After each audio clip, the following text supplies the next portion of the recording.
take responsibility. Yeah. No, you don't. You take attention. Exactly. You're sucking it up like a sponge. Shut the fuck up and wait. You're a week away from filming again. Double hook. Another right hand. 30. Major. But he makes so much money doing other shit that the fact that he wants to do that as well and promote. Just step into the.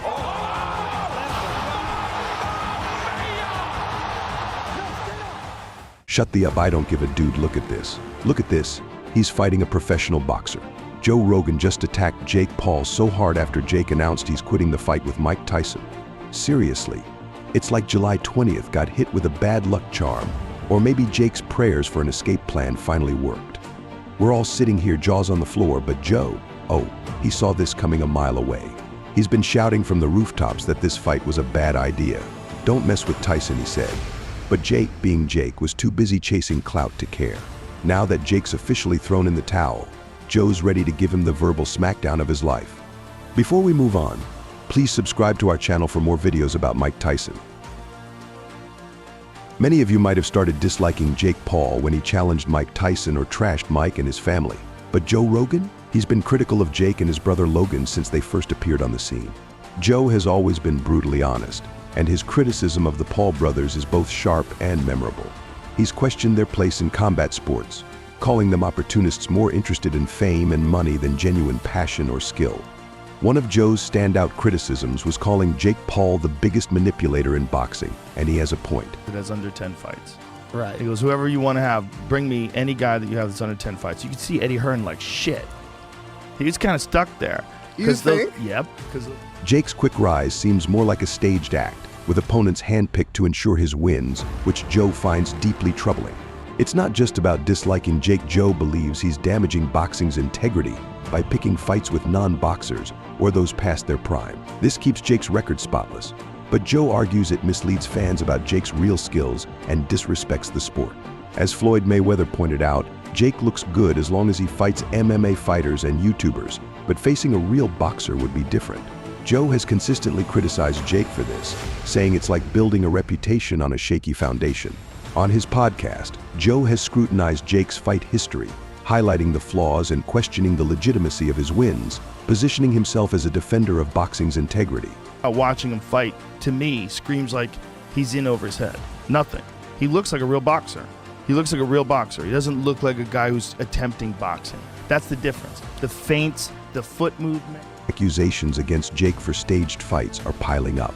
Critics, especially Rogan, aren't convinced by Jake's unbeaten record. A notable example was on April 17, 2021, when Jake fought Ben Askren, known more for wrestling than striking.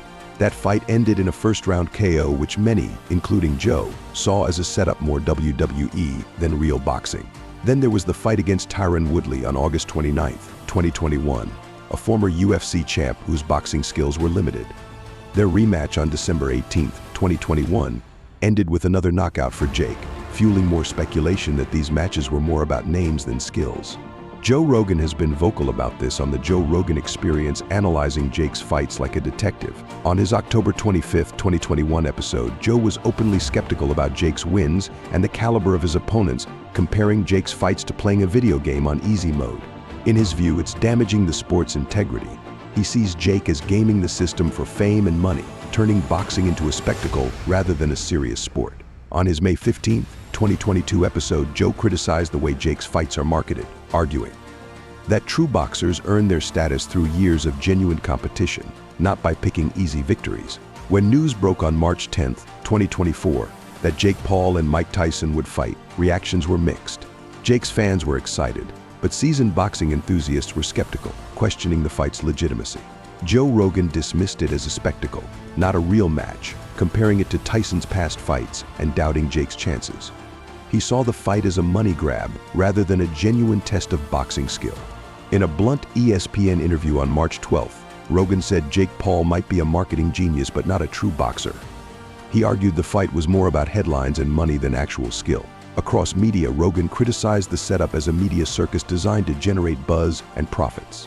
Rogan doubted Jake's ability to fight Tyson, warning him it was like wrestling a grizzly bear. Despite the warnings, Jake dismissed them, which Rogan called naive. As Tyson faced health issues, Rogan expressed concern. When Jake pulled out of the fight, Rogan criticized him for disrespecting the sport and called him a pretender, accusing him of hiding behind a facade of hype and manipulation. So, what do you think? Did Joe Rogan nail it or what? If you think Joe's done the right thing, drop some praise in the comments below. And don't forget to hit that subscribe button and give this video a big thumbs up.